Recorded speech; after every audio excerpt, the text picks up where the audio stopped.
Hello and welcome back to McClaren Performance for an episode today where I want to talk about Harry Maguire. Specifically looking at what is turning into a poor relationship with the fans, with the media, but specifically also looking at Manchester United as a whole and just the noise around it in general.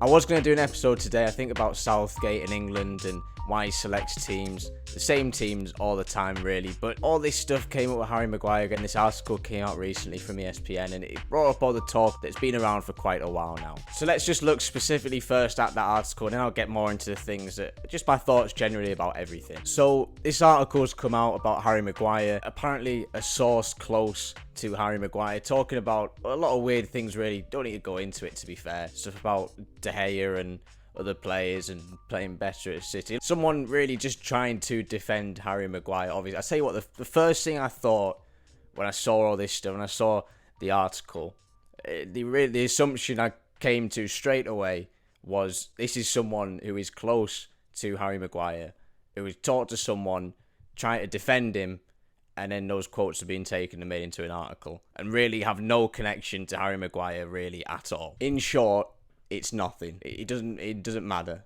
Anyone can say anything. My mate could say something about me, and then that could be made into an article.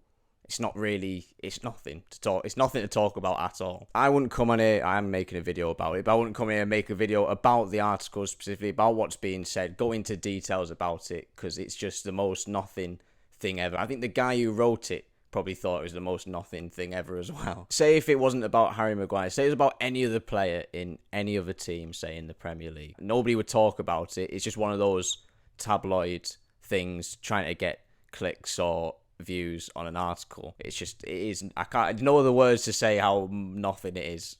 I've seen people say as well that, you know, if it's nothing, then Harry Maguire should come out and make a statement and say that it's nothing. But that's like the worst idea ever. Just don't say anything. If he comes out and denies everything that's being said, then really it puts more of a spotlight on it. It kind of makes it more valid. So yeah, it's an article. There's not really much to say about it. What there is to talk about though is how that article has fed into a kind of bigger narrative about Harry Maguire, the person, what he's like, his characteristics, what he's like as a person with people in the team and aspects like that. It's really interesting to see in the past few years, few seasons, that narrative kind of develop and kind of take a life of its own. I think why I want to talk about it is because it reminds me a lot of my dad being in football, say a few years ago, say with the England job and things like that. It's really interesting to see the difference really between the reality of the person you know and then what a whole country perceives that person to be. Don't get me wrong, you know, Harry Maguire has had bad performances as a Manchester United player. I'm pretty sure I could agree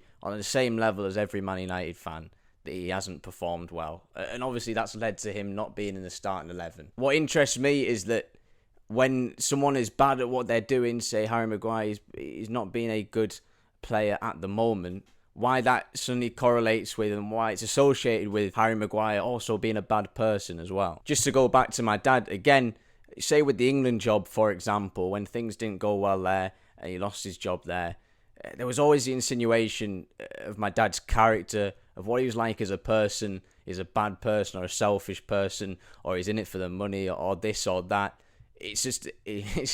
That was 2006, so that's 15, 17 years ago.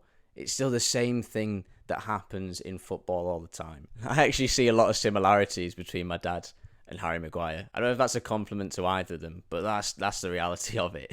They're both competent at what they do. They both work in football. They're both there because they're good at what they do, but the perception from the outside is that they're not good because they don't have that aspect of a footballer or a manager, which is a big necessity at the moment, which is kind of that personality, that ability to engage in front of cameras, to say the right thing in front of the cameras, to have that perspective understanding of the outside media world that comes along with football these days. It's really interesting to see that contrast, to say in the media, say articles like this that have just come out, painting Harry Maguire this selfish kind of picture where he has a go at players and blames everybody else. And to see that contrast, to say with Brandon Williams, who had an interview recently, I don't know where he was at, talking about, how much he looked up to Harry Maguire, how much of a good captain he was, and how good he is around the training ground. Which one of them is true? Well, I'm more likely to trust a player who knows him and works with him, but you don't know. It's just interesting to see two different perspectives of one person when we can all see, the same performances and the same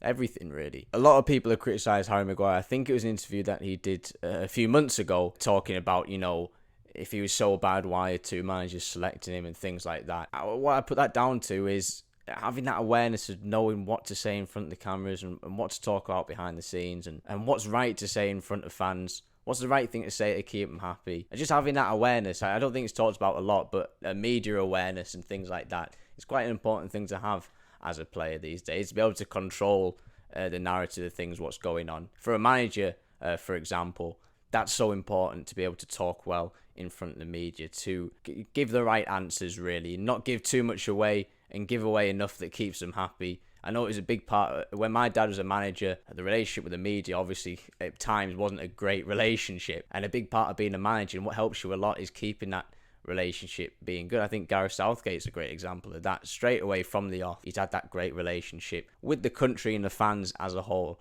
as well as the media. That came, I think, before even the results that he got as well, and kind of gave him that longevity that he needed. The thing is with Harry Maguire, and I imagine he is a very good captain in terms of the training. I've not met the guy, but from what I've seen and heard, he's a leader. But the difference is that being a captain for any other team, I think it looks completely different to being captain of Manchester United. And the only difference is that the media attention around Manchester United is absolutely massive compared to any other club, compared to Liverpool, compared to City.